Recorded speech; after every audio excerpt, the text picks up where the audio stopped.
Alrighty, thanks to Precision Towing in Lake Placid, we have the hovercraft safely off.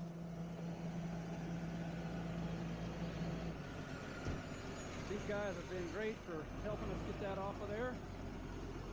There's the Coastal Pro. We're now going to back our trailer up to it and get this thing loaded on. So, this is the Coastal Pro, all the way from the UK, from British Hovercraft Corporation Company. So,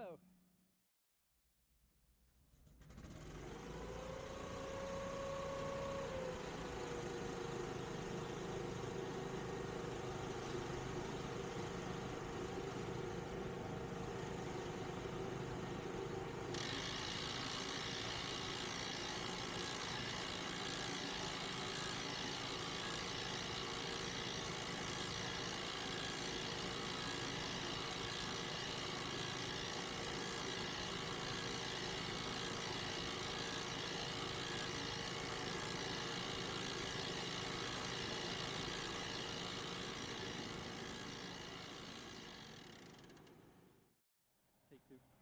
All right, y'all, it is on the trailer. I gotta close up the tailgate, but it is on there. Now to get this thing home.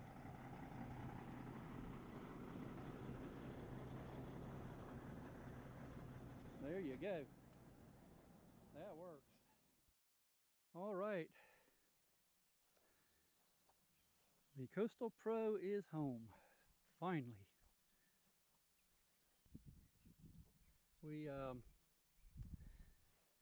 We had to hover it out of the shipping container.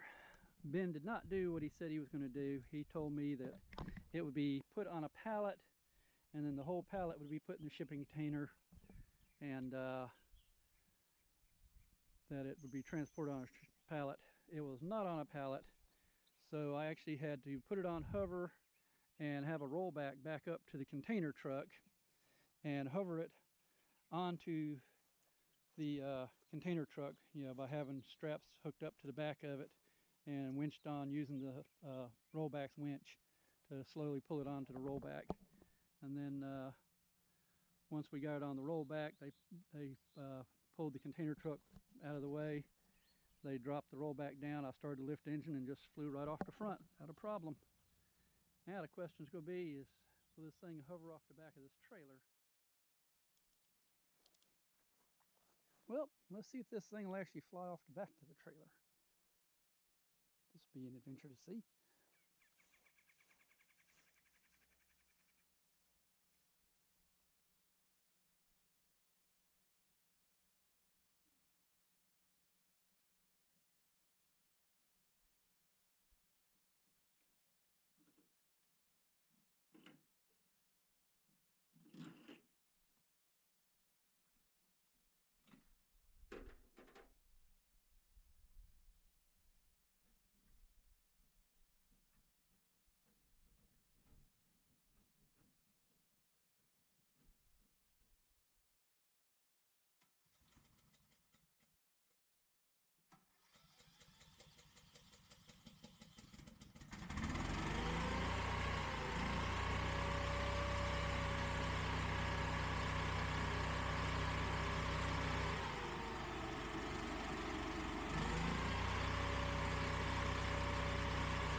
there. Thought I'd do a little walk around of the Coastal Pro. I just had it started a little while ago just to let it run some. But people have asked me some questions about the damage that was done on this hovercraft I was not told about. You can see right there the damage where this thing had been rolled. I had not been told about that. That's some of the damage there. And same thing on this side here. You can see the damage all the way up to there. Cracked all the way split all the way down there. So yeah, not good business when you don't tell somebody who's buying something that has been wrecked. There's damage there, there's damage there, and damage right there, as you can see, cracked all the way across there, and cracked there. So yeah, I didn't know I was buying a wrecked hovercraft. The listing that I saw when it was listed for sale said it had been meticulously maintained by British Hovercraft. Well, if meticulously maintained means that it had been rolled, then I guess it was. But yeah, if you're selling something, you should at least tell the buyer the history of any damage it has. Because honestly, if I'd known this thing had been rolled, I would not have bought it. I was looking to buy a turnkey hovercraft that I could just get home, get it registered, and start enjoying. And well, 4 months later, I still don't have a title. I've learned the craft has been rolled and damaged, and that doesn't make me a happy camper. So anyway, see if it'll start. Might have got to tighten the battery terminal here.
So anyway, this is my Coastal Pro. Hopefully someday we'll have a title for it and enjoy it on the water.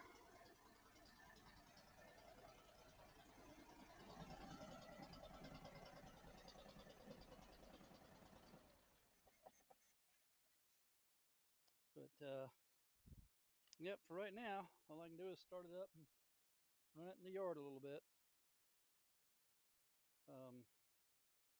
I plan to clean it up. I got those stupid Coastal Pro stickers off they put on it when I first got it, because I did not ask for those stickers on it. One reason I wanted it was because it had that nice blue area there.